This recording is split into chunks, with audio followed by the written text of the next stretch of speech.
students.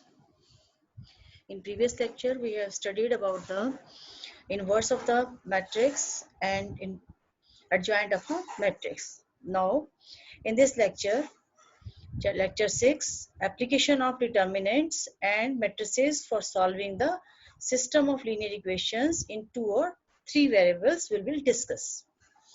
Second thing, checking the consistency of the system of linear equation.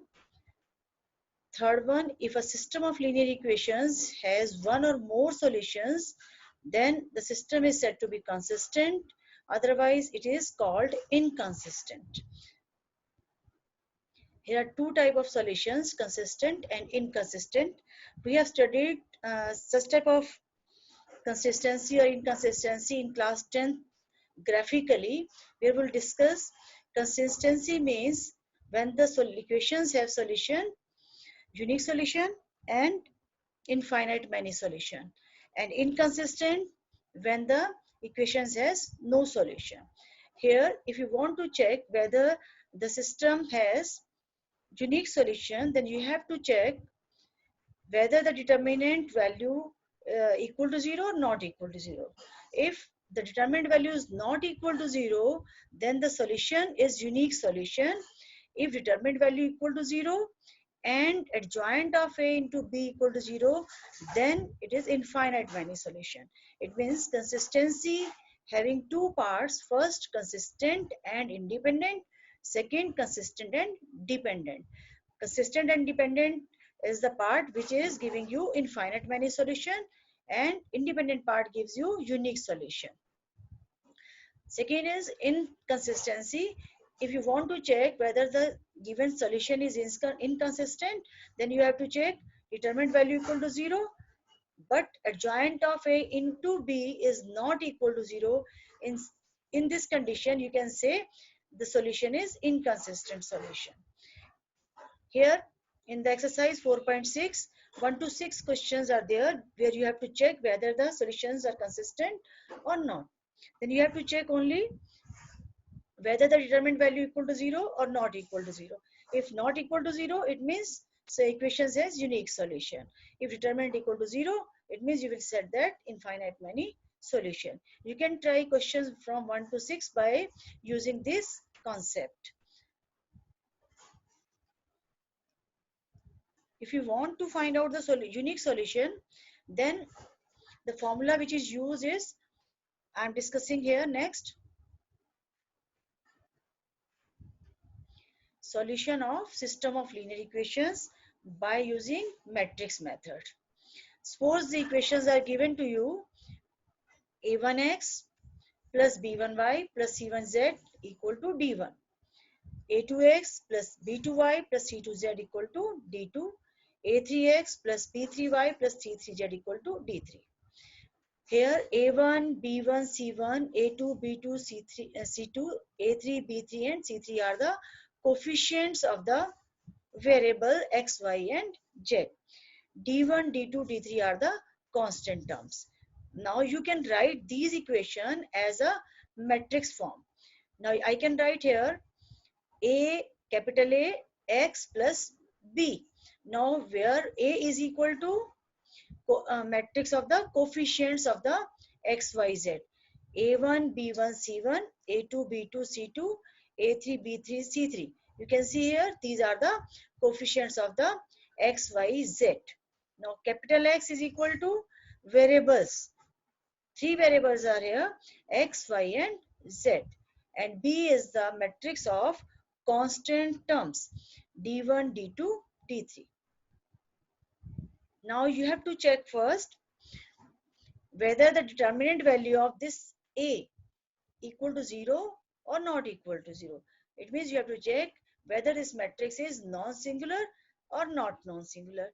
It means if it is non-singular, in case it is possible to find out the inverse, because you will use the inverse to find out the solution of equations.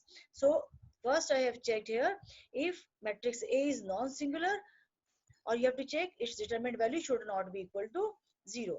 In case inverse exists and the solution is unique solution.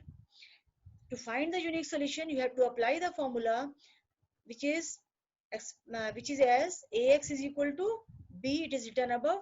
Now you can multiply this equation by A inverse pre-multiplication. Pre-multiplication take place. A inverse into A is equal to I. Put here I into X is again X. And here in right hand side, you will get A inverse into B. It means if you want to find out the value of X, Y, Z, or you can say capital X, then you have to apply formula A inverse into B. Let's check how to apply X is equal to A inverse B on the question. Let's take one illustration. Using matrix, solve the equations. Equations are here given. 5x minus 7y is equal to 2. 7x minus 5y is equal to 3. Now, first of all, you have to write down these equations into the matrix form. Coefficient matrix, variable matrix equal to constant matrix. Now, coefficients are 5 minus 7, 7 minus 5, and variables are x and y. Constant terms are 2 and 3. Put 2 and 3.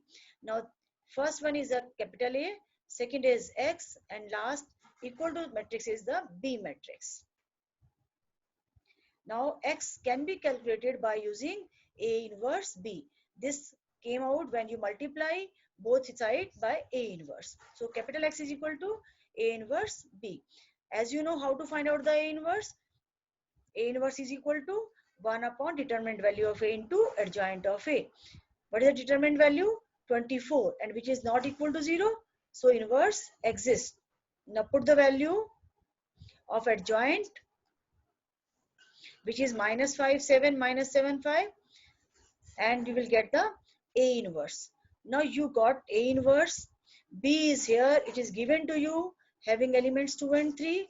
Put the value of A inverse and B in the formula X is equal to A inverse B. Let's put. Yes, it comes out. A inverse equal to 1 by 24 into adjoint of A. The value of this is 1 by 24 minus 5, 7, minus 7, 5. And B is having elements 2 and 3.